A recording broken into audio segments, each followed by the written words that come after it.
Glad I took the long road. Shortcuts to the game, that's a no-no. Least traveled on my journey, I'm a lone soul. Dark times gave me glow. Everything I needed was on this path, I swear I never cheated.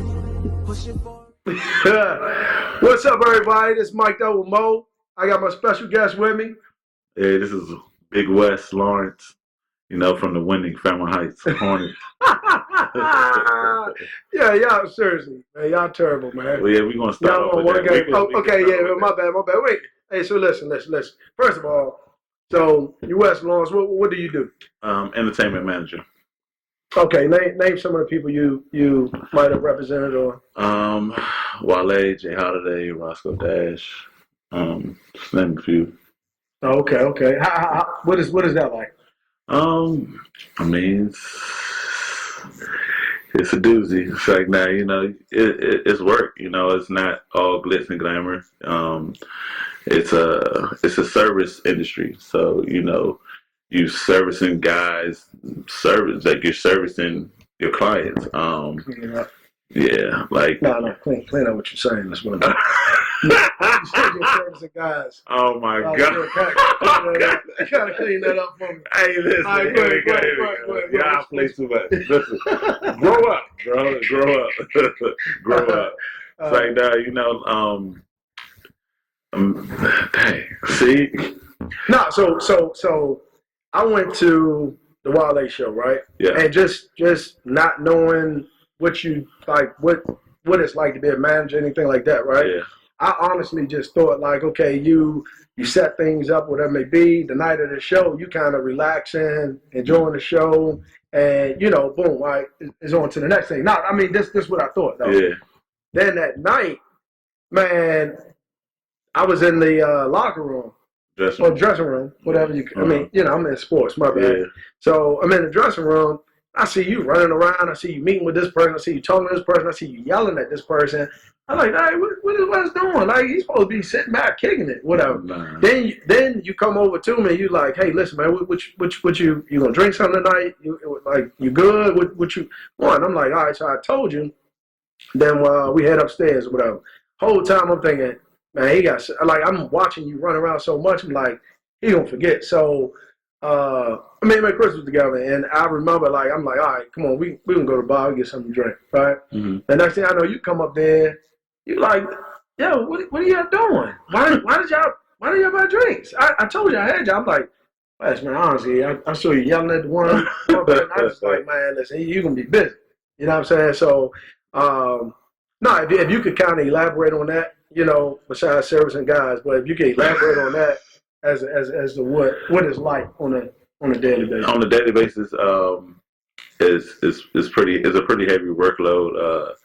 Like you wake up, you answer emails, you talk to your clients, see what their needs are. If you got shows, the show days, you got to check in with the team. You got to check, everything from labels to PR to finances. Like, it's a very detailed situation. It's a very detailed career. And for the most part, it's not for everybody. Like, you have to, like, I love entertainment. I love, like, being, like, a missing piece to a puzzle. I learned being able to help people, like, solving problems. I love working under pressure. So, like, those kind of qualities make me like great for this job, make me great at what I do. Hey, you need to solve the problem of the lights at Fairmont Heights. It's like no. You need to solve the problem at Central. First off, they didn't even hire you to be the strength and conditioning coach. That's number one. All right, so for the record, how do we know each other? So we know each other as kids. We've been knowing each other since we were kids. We used to play Columbia Park. I used to play Peppermill, yeah. We used to play. I used to play with C Pleasant Rec Center. We used to play rec ball together. That was treated. And then as we got older, we saw each other through the AAU a couple times, and then he went to Central. Central is Mike, you got to say mighty. He went to the mighty Central High School. He went to the lame ass Central. Shit. He went to Central, and that's like Fairmont Heights rival. Literally, we're two, maybe 3 miles away from each other, and yeah, we just always fought battles on the basketball court, football field, you know, and we became some real good friends from there, real good friends. Then what happened? What happened? Well, I mean, so for 3 years. Let's first talk about the 3 years first. Before we talk about the last year where you guys cheated. So for the 3 years, you supported Central Falcons because we basically never supported Central Falcons. But what I'm saying though is for 3 years. 3? Yeah, for 3 years. 3 years what? We came out of that division. Okay. Right. Yeah. So you guys so we let's not use the word support. Let's find us another word. Okay. You guys looked up to us. Looked up. Ooh. Oh no. All right. Not looked up. Not looked up. Okay. Whoa. So you guys watched us once your season was over. Yeah. So it was only right for us to make y'all do the same when you're senior year. We're talking about the first 3 years. No, the year mattered. The year mattered, right? We were both seniors, right? We were both seniors. The year mattered, right? It was. Okay, just make sure we split the season. Where did we have to play at? You had to play from Heights. How was that, Jim? Like seriously, it was great. Nice, real wood floors, not the laminate shit that they had at Central. I mean, you're such a hater. I'm a hater. All right, so you guys win, right? Yeah. And then what happens? You guys go to Cold Field, right? You guys sit in the stand. And who you guys play? They Dunbar, Baltimore. Okay. How'd it go? We took an L just like we gave out an L. L is an L.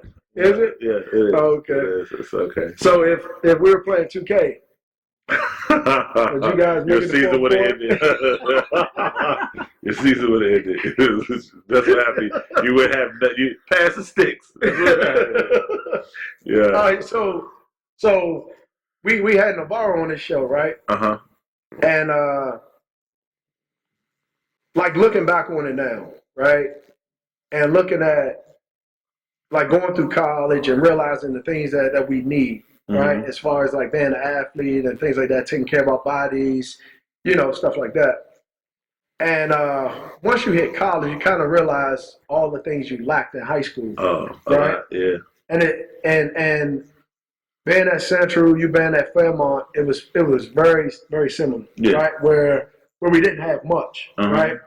And to me, it made me appreciate so much of the coaches that took those jobs, that you know what I mean, that did their best, and trying to make young guys like ourselves believe that no matter how our situations are during that time, that we can make it better through hard work, right? Yeah. Have you ever like went back to the school or seen like the coaches or whatever it may be, and what was that like when you went back? So I would always like when I come home. I don't live in the area anymore, so when I come home, like I would always go back to Fairmont to the school. A couple of years ago, they were doing real well in basketball and football, so I would go check them out. I would go to the basketball game. All the old coaches would still be there. Coach Wade, Coach Payton. Rest his soul. Coach Payton just passed last week. So it was good. It was a good thing. Like it's one of those things. It's a good check-in. Like it's a good like reality check. Honestly, like to see where you came from. To see like the people are still the same people. We needed them to be the same people as they were then, and as they are now. So like my coach is still getting the ass. What you doing? Like it's still one of those. So you said your coach is still what? Here we go. No. What'd you just say? You said coach. Here we go. No. Coaches still check on you. The coaches. Y'all do it different at Central. At Central, ain't no coach getting your ass. Like we ain't doing. That's not what we do. Like you go to jail for. So okay, so you go back and support and things like that. Yeah. Now, have you ever like took the time to speak to the gentleman or whatever it may be? Like that's there now. Yeah. So, Chuck Henry, Coach Chuck Henry. Chuck he came out with us. He came out 0-1 with us. Yeah, but I think he went to Forestville. So he was a great player. He was just on the wrong team. We used to. I think we all took turns beating the shit out of Forestville. But whatever. But nah, he was a great player. He was the best player on the team. He was a great player, but he's a great coach too. So he's been teaching these young guys at Fairmont Heights, the way about life, the way about sports and academics and stuff. And he's been helping them get into schools, whether it's small schools, whether it's big schools. Mm-hmm. So he's been doing this thing. I think it's probably like a year or two ago. I think it's like 2 years ago. Me and Chris McCray, we went back up to the school. Mm-hmm. And, he gave us our jerseys and stuff. We spoke to the kids for a little bit. Who's Chris McCray? Because a lot of people. Oh, okay, Chris McCray. Yeah, these young guys. He was probably one of the best shooters that ever come. One of the best shooters that ever come out of the city. Like, no joke. Like this dude. I mean, I watched him take a step in from half court and pull it. Like I played with this dude my whole life. He was on that team that we beat y'all. Beat Central. You gonna keep bringing that up? I was just, That's 1 year. Listen, it mattered. Okay. You're right. Yeah. You're right. Okay, it's cool. But right. Chris, he went to University of Maryland. Then he played with the Milwaukee Bucks. And went overseas for a little bit. Mm-hmm. Now he's raised his beautiful family. What's funny, right? Is one of the things I harp on is never burning bridges, right? Yeah. And never burning bridges because to me the world is so small. Like mm-hmm. someone is always connected to the next person and so forth, right? Mm-hmm. And what made it so funny was we always kept in touch. But then there was times where, like, say you got busy, I got busy, whatever it may be, and hey, we might didn't speak for a couple months, whatever it may be. But then I remember being in the locker room, mm-hmm. we getting ready to fight. And I remember guys kept talking about the West, right? Yeah. I'm not putting two and two together. And I got my headphones on, listening to my music, I'm locked in, right? Jared always say, like, Mo, you're not about to fight. I'm locked in or whatever, right? And then I remember you tapped me. I'm like, yo, what are you doing in the locker room? Like, yo, I'm my bro, what are I'm like, oh, like, so it was just crazy how so many different times we connected without even really like speaking. Yeah. You know what I mean? Like our paths crossing, and I remember then where it was like, okay, while I needed to start working out or whatever it may be, and you hit me up. So it was like, one of those things where you guys were going to Ohio. Mm-hmm. And I remember talking to Chase. Yeah. And Chase was, I'm trying to hang out. I'm trying to go to the show, whatever it may be. So it was cool to just be able to, call and text and you guys, took care of Chase, man. And that was something I'm always appreciative that I could just, hit you up, man, and trust that you're going to do the right thing, man. Especially dealing with like all these athletes, whatever it may be. And, because you get so many guys will call you or text you, or so many companies will call you or text you. They trying to do this, trying to do that. They want to send you this, send you that. Mm-hmm. And it's just one of those things of, man, I'm not sure if I want to deal with them because I don't have no business with them. I've never done business with them. I don't know them. So, and I don't really want to refer them to any kid because if things go wrong, I look like the one to blame or whatever it may be. So, man, I wanted to say, man, I appreciated that. So let me ask you this: I know you talked about what you're doing now. You got any plans like later on, like for 2021, 2022? Looking to take on a few more clients, and I want to get into sports more, and then a mentorship program around the youth, high school and college kids mainly. Basically, the jump from high school to college to professional ball is like a real big. It's a real big. A real big change in atmosphere, mm-hmm. change in lifestyle. It's a real big change. So, having someone that's seen the inside, seen the outside, seen players lose themselves, it's kind of like I want to fall in that lane and mentoring these guys and showing them the right way of, handling, the change in that aspect. From being in a drug-infested neighborhood to going to these big Division I schools, these big ACC schools, these big Ten schools, and, it's a culture shock. Then from leaving there, going to play professional ball somewhere, it's another culture shock. So like having a coach and having somebody that could guide them through that process, like mentally, I feel it's needed. We see a lot of guys get into the league or go to college, they get in trouble, they drug problems or the girl problems, whatever. They flunk out, they gotta, their plan is diverted. Then you see guys going to the league, they getting all the money they can, they seeing all the money, seeing all the women they ever had, but they don't know like what's the most important thing. So it's like I feel like what I've done in my life, I'd be able to share that, and help these kids out. Now you talked about having people come in your life, helping you out, or bridging that gap, right? What's someone that just comes to mind when I say that helped you out? It's been quite a few people. Someone come to mind. Coach had a coach in junior college, Coach Allen Mitchell. Coach Mitchell, he used to coach at PG Community College, and then he coached at Chesapeake College as well. But he's from the area, and he's just been like, even to this day, always check on me, always, say what's up. He cussed me out online. Yeah, but that's one person that always like, that's been there. When I was in school and I moved to Atlanta, like he'd check on me, he'd send me a couple of dollars, stuff like that back in the day. So, it's always love for Coach Mitch. And, when I got to the music industry, like for instance, with Jay Holiday, I was my partner with Jay Holiday, his name was Corey Green. So Corey used to be an artist, so we were kind of learning together, like growing up, like learning together. Like we had a couple of people, some lawyers, some executives that helped us along the way.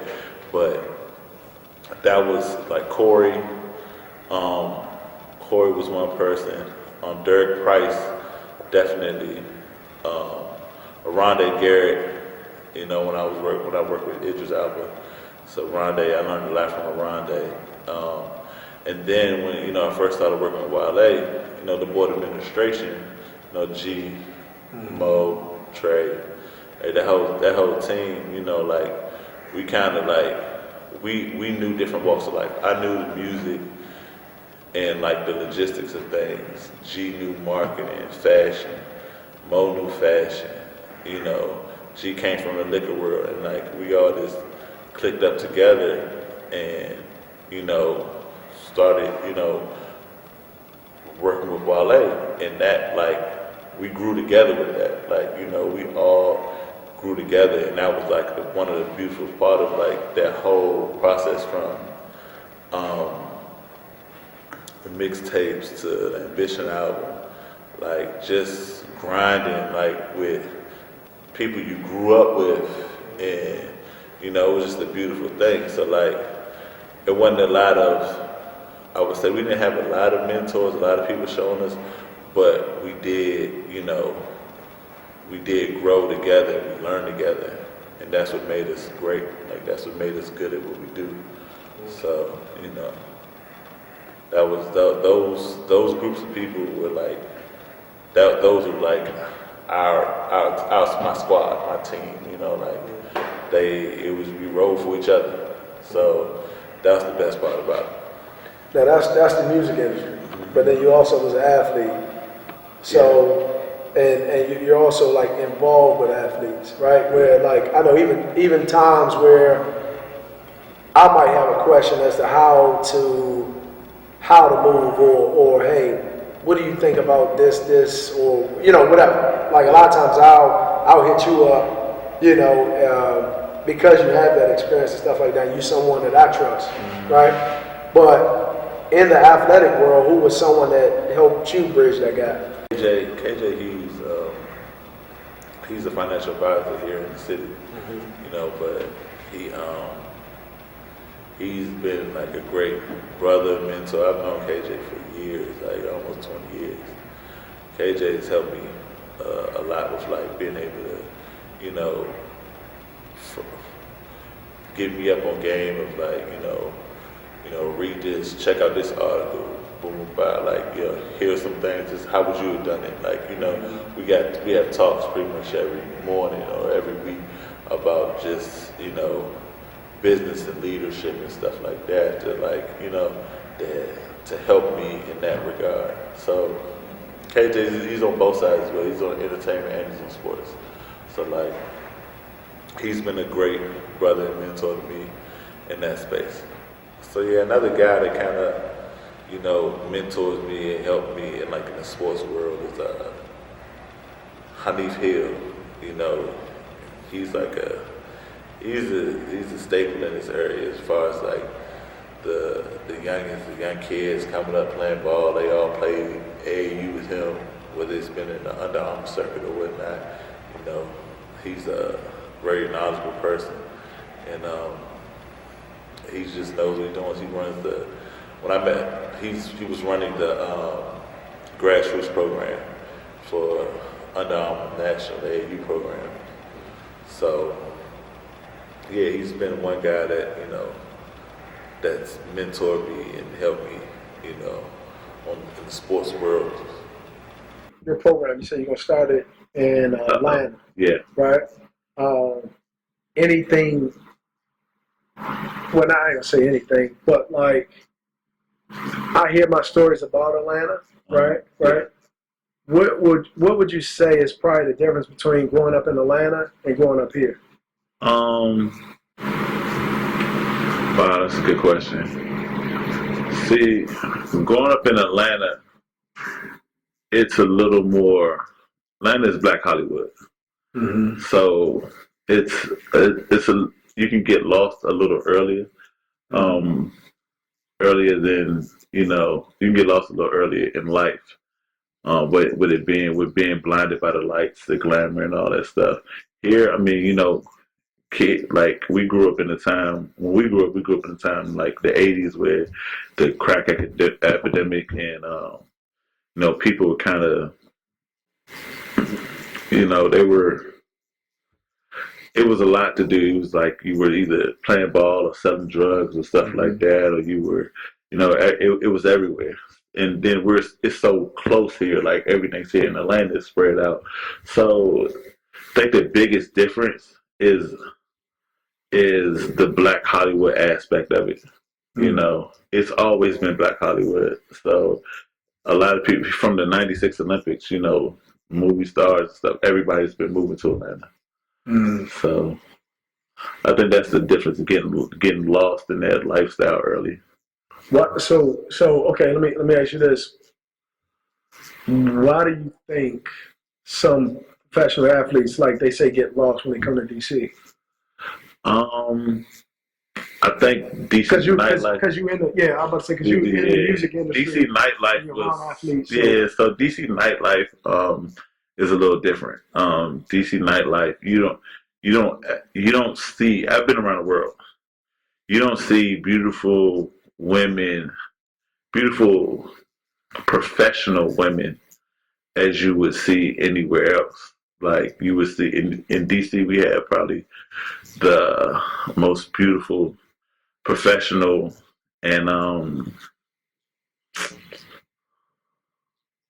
they're just I don't know how to explain it, but they're one of a kind. The women in DC are one of a kind. So you gotta go back to Atlanta, but go ahead.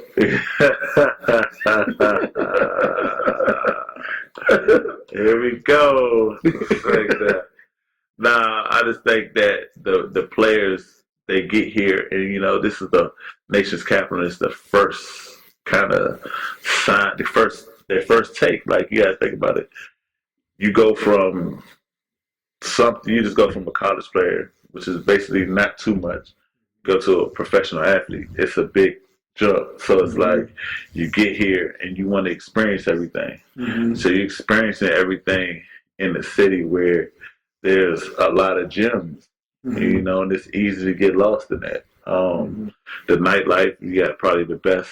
You got Mark Barnes. You got the best promoters in the city, you know, and this has been this way for a long time. So you got venues like a Rose Bar, and then you got athletes that the promoters here. I guess they're providing like a different kind of a feel from where a lot of these athletes, different kind of atmosphere from where a lot of these athletes are from. So that's one reason too. You know, a lot of these kids come from country towns. You know, and they come to the big cities. You know, DC and Atlanta, and they can get lost easy. Gotcha. Last question. So being around athletes, right? Athletes want to be rappers or singers, but like it's vice like, versa. Yeah, right. And then it's like you got the artists that want to be athletes. Yeah. Why do you think that is? Like so for instance, right? Every Sunday, me and Wale would have like our pregame talk. Yeah. Like I'll break down as to what the Washington football team need to do. Yeah. What we need to stay away from. Yeah. And then usually like during the game, I don't even like to talk to nobody. Yeah. I don't like to be bothered. I like to just be focused, like I'm playing. Yeah. Right? But like then it got into a habit where, because we started winning, where Wale would text me, but at first I wouldn't text him back till the game was over. Yeah. Then like when he texted me, we were winning one game. No, we were losing. And I had texted him back because I'm like, oh, the game over. Then we started coming back. I'm like, uh-oh. All right, go ahead, text me again. Like, go ahead. And then I'm superstitious too. So if we do something and we win it, oh, hey, bro, we got to run that back next week. We got to run it back until we lose. Like, we got to run it back. I forgot what game this was, but I texted him and he didn't respond back. I'm like, dog, come on, man. Come on, man. Come on. If you don't call me back and we lose him, hey, don't text me. So he hit me back. Started the conversation. This is the San Fran game. Chase go off, right? Great. Man, we text. I said, hey, man, we got to do this next Sunday. Whatever. Yeah. Man, but like, I always laugh because it's like, Wale is so heavy into sports, but he's an artist. Yeah. Right? Then I spend time with Chase or whoever else, or like Saquon want rap. Yeah. You know, like he want rap. Chase want to sing all day. Right? So it's like, guys, y'all not singers, you're not rappers. Like this be the athlete. But then I'm around Wale, he's like, man, what kind of drill you think? Listen, man. Yeah. You're an artist. Why do you think it's always that? See, well, Wale, he was an actual football player. So like he played and lived and died, and he lives and breathes the sport of football. Like that's his thing. So like that's one thing that never left him. Like his passion for the games never left him. So with athletes, on the other hand, you know, they in a helmet all year. People don't know what they look like, but they love what gets a athlete, you know, hyped up for a game, music, right? So being in the locker room, hearing or imitating their favorite rapper or rapping alongside of them, you know, it gets them hype. So at the end of the day, being able to like take your helmet off and be seen and do that, it's like I guess it's a need or it's a desire. I look at it as athletes, you know, they have a lot of duties. Being a star athlete, as far as like press and stuff like that, you know, some the artists do too. But for the most part, it's like, you know, they just rather the work that they do. They rather be in front of it. You know, like they want to be seen for the work they do instead of hide behind a helmet or hide behind a team, hide behind something like this is what I do. There, I want to be out there. And then on the artist side, you know, they'd rather just, you know, do what Wale's first passion is like he's passionate for football. He'd rather just shoot, give me the ball, I go run. Like fuck it, like that's what I want to do. Rather than worry about fans, worry about shows, worry about everything else. Like it's an easier. He feels like people can feel like it's an easier lifestyle. They can both feel like they're different. They're easier. I want to be like that as a trainer. For real? Yeah. So, but another thing too, that lifestyle of you the go ahead lake. sign me to a deal, yeah. I got you. DJ Mo. Yeah, DJ Mo. Yeah. But what you chill. Nah. I mean, we're gonna work on that. Listen, you gotta do the dribble jump. What's that? The dribble jump. You crazy. Man. Lock in, baby. Oh shit. Lock in entertainment. Hey, that's tough. Hey, I'm telling you, hey, put me in the studio. All right, where you want to go? There's one around the corner.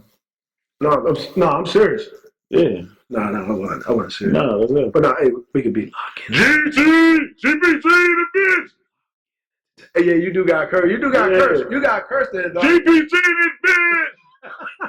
The fuck is up? Gang, gang. What the fuck is y'all shit? Gang, gang. Hey, so look, man. I want to say, man, I appreciate you stopping by, man. Man, this was fun. I know we're gonna keep talking about this Fairmont Central High School. Yeah, I want to do this again, though, man. Oh, you? I kind of want to be prepared for this. Man. This is my man. Like, this is my guy. Man, say, what time can you get here? Hey, listen, man. When he called, listen, that's my dog. I'll be there. Entertainment. Yeah. GPT. In this.